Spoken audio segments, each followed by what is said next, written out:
Okay, with your permission, I'll probably record this and just upload it onto Teams so other students who might use it. Okay, so I'm going to go through Act 2, Scene 2, the OCR A-level question, Section A for the Tempest, and this is the close analysis question. These are some of the things that I might look at. I'm definitely going to look at how the extract begins and how the extract ends. I'm going to look at what makes this a subplot scene, what's typical of a subplot. I'm going to find connections within the extract that relate to the rest of the play. And I'm going to look at what makes this comedy, both in the sense of a Shakespearean comedy, but also where is there humor for the audience in this extract? Okay. Right, these are some of the things that I've pre-highlighted. Notice that I highlight from across the range of the extract. Let's talk about the first part, which is the spirits torment me. Immediately, Caliban fears that Trinculo and Stephano are out to get him, out to injure him, to pinch him and cramp him. So again, the subplot scene is showing us the tyranny of Prospero, because Caliban instantly feels he's going to be hurt. Again, he says it a second time, do not torment me. I'll bring the wood back. Right. So again, we know that Caliban is fearful for his life and he's fearful for what Prospero does to him. So that makes us sympathize with Caliban. Caliban continues, don't hurt me. Thou dost me yet but little hurt, but I know, but thou wilt anon. You haven't hurt me yet, but I know you're going to hurt me. I can tell by thy trembling. Now Prospero works upon thee. So he thinks these are spirits out to hurt him. He can tell because they're trembling. And he thinks that this is Prospero's actions, but they are trembling because they're drunk, or they're hungover because they've been drinking and they're drunkards.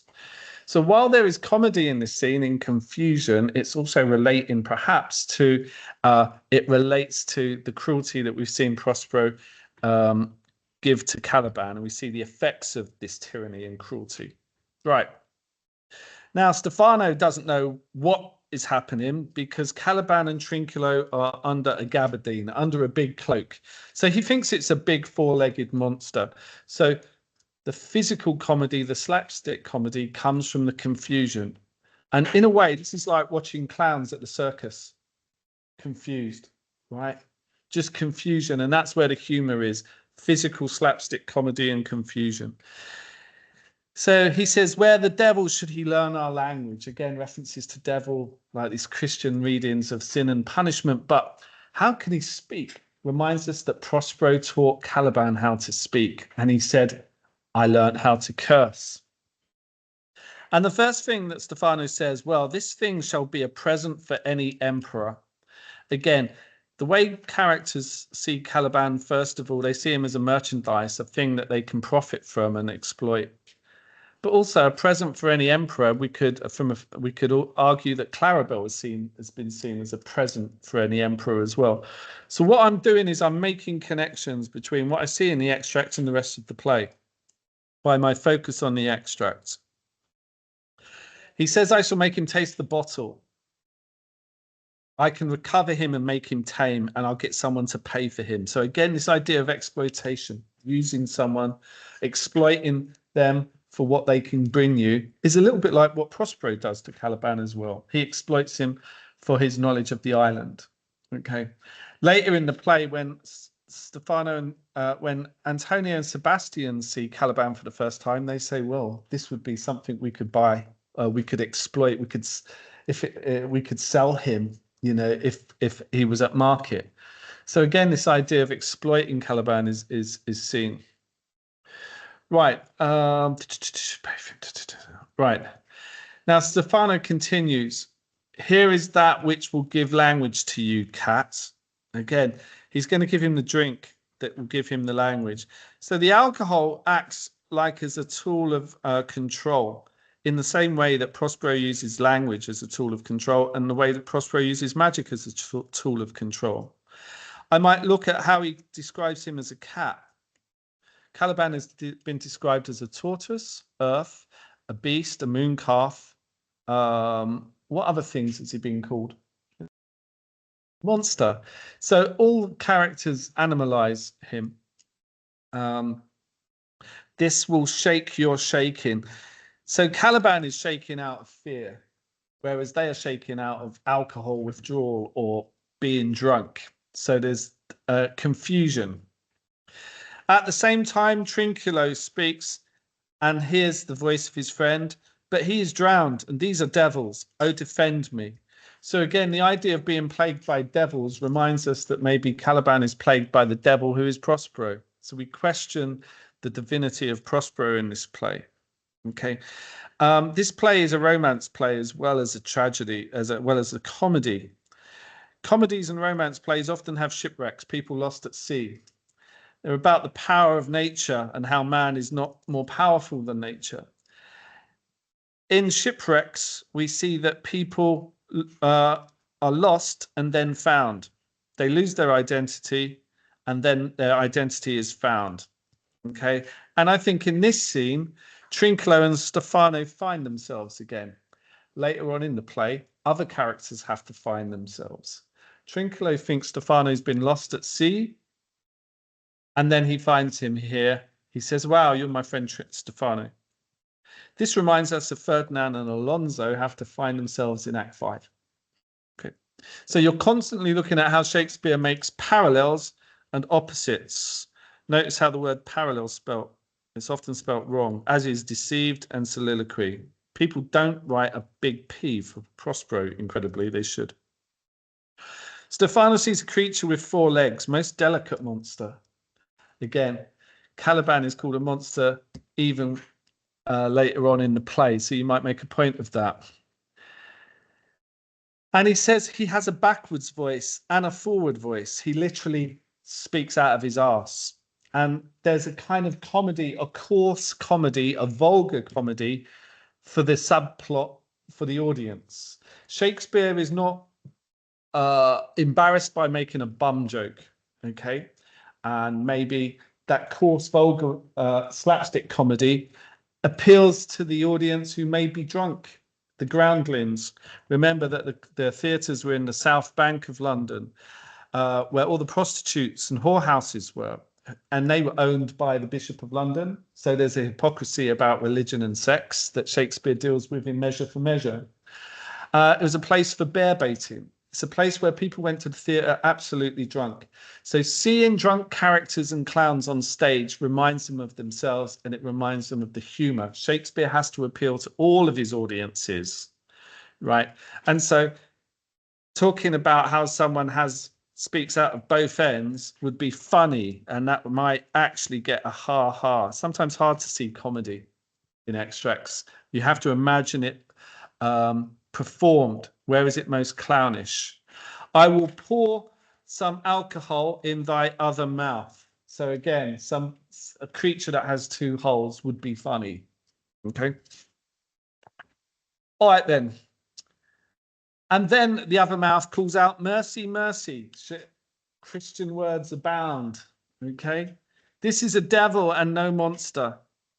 So again, questioning who's a devil in a play may remind us of the audience of Shakespeare, of Prospero. It might remind the audience of Prospero. Trinculo says, but be not afeard. Who else says be not afeard? Later in the play. Yeah. Caliban, be not afeard. This island is full of sweet airs and music. You know, it's a great place. Show the examiner that you know your play well by seeing what's in the extract and how it relates to outside of the extract. Stephano calls, now that they are separated, and he sees Trinculo for what he is, and he says, wow, have you been under the siege of this moon calf? Can this monster vent Trinculos? Meaning, can this monster give birth between its legs to a Trinculo? Has this monster just given birth to you? You might be reminded of what Caliban says about his attempted rape of Miranda. What did he say, Hannah? Yes, I would breed. Yes, I would people this island. So Caliban literally has peopled the island with a Stephano here. So it reminds us of Act 1 and the defiance of Caliban. So we're saying more about this extract by relating what's in the extract to outside of the extract. I think that's a helpful thing to do. Yeah. No, I think they're all speaking in prose. I kind of looked at it, but I think only this section here is Caliban speaking, perhaps in prose. And it's where Caliban's probably speaking to himself.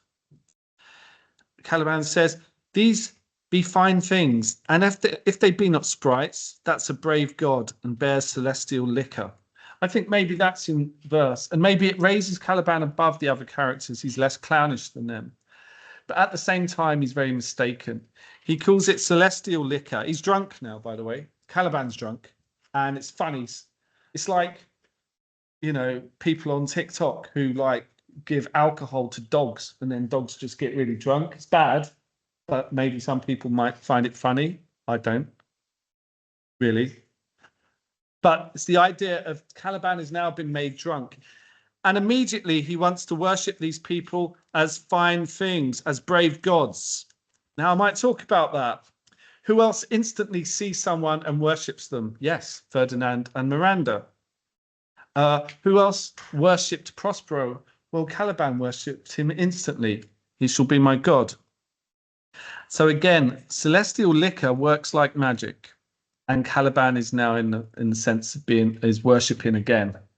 Okay. So Trinculo and Stephano are reunited, and this reminds us of a monster who now becomes a man, or two men, Caliban and Stephano, Caliban and Trinculo. So this monster now becomes a man, and in a sense, Prospero becomes monstrous and must become a man. In a sense, people treat Caliban as a monster, but he must be viewed as a man. So the subplot, while it's comic, kind of relates to themes outside of itself, and you need to be aware of those things. Right, so Stephano and Trinculo are reunited. Two drowned people are reunited, and they're very happy. This prefigures or precedes the end of the play in which Alonso and Ferdinand have to be reunited. Stephano tells us, how did you escape? Well, I was on a butt of sack. I floated on a bark of a tree. Essentially, alcohol was kept in wooden drums or barrels. The person who made barrels was called a cooper. So anyone whose name is Cooper comes from the making of barrels. So he says he floated on a bark of a tree. Reminds us of what, Maya? Ariel was imprisoned on a bark of a tree, but here Stephano is telling us I escaped and survived on the bark of a tree. And on a butt of sack. A butt of sack would be alcohol. They often called alcohol sack. So they drink sack, meaning. So again, he's like a drunken sailor who survived through consuming alcohol on sea.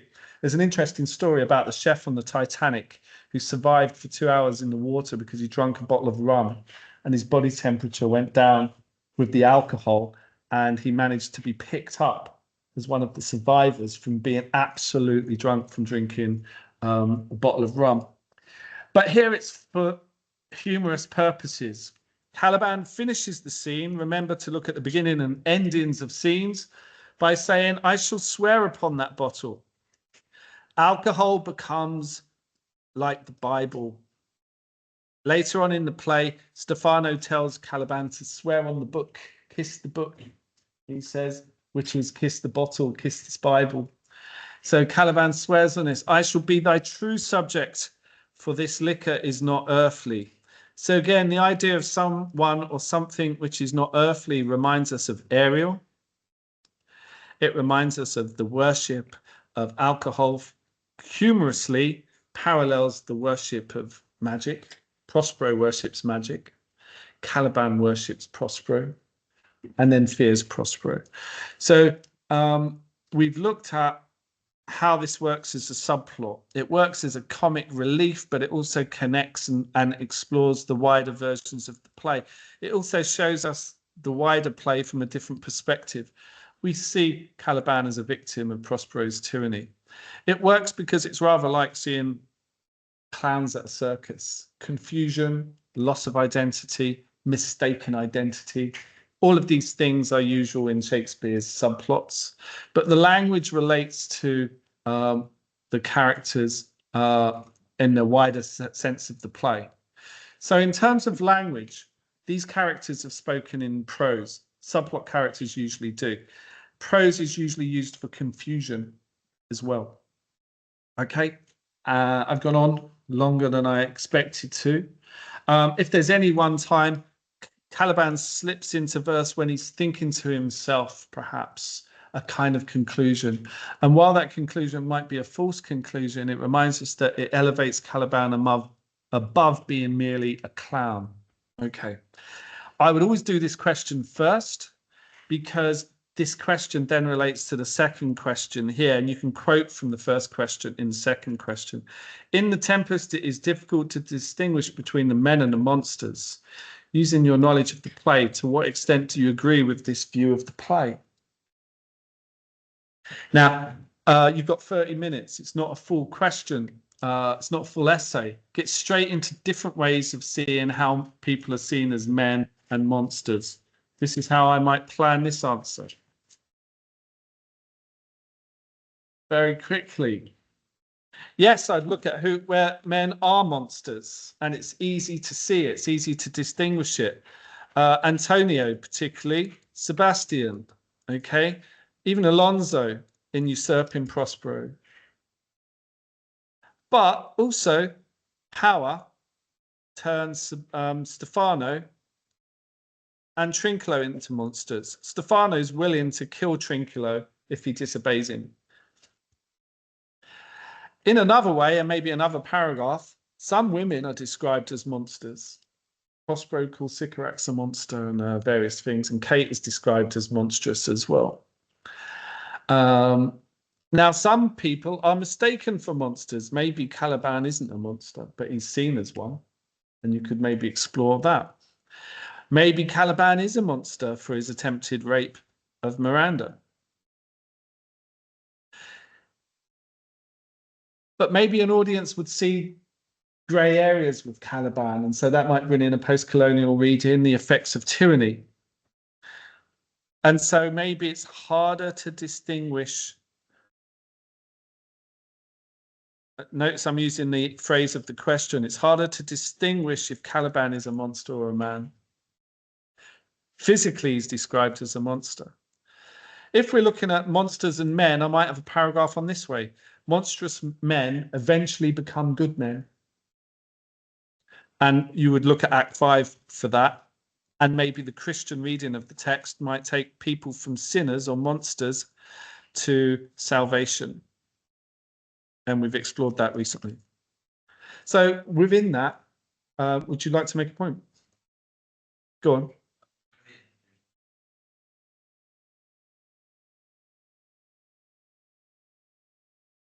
That's a good question. Perhaps perhaps you're relating to you. The statement was about whether the epilogue and Prospero in the epilogue. Prospero finds it hard to see, hard to distinguish the monster in himself. But maybe in the epilogue, in asking for forgiveness, Prospero recognizes his own inner monster and must seek for forgiveness. So Prospero does become a monster, and we see it in this scene. We see the examples of his tyranny on Caliban. He becomes a monstrous god, but he must learn to become a man. So the audience are forced to distinguish between who are men and who are monsters. The subplot scene explores the same theme, but it's done in a comic way. The Caliban and Trinculo are mistaken for a monster. If you wanted to bring in a feminist reading, you might argue that men act in a monstrous way, in the way they treat women.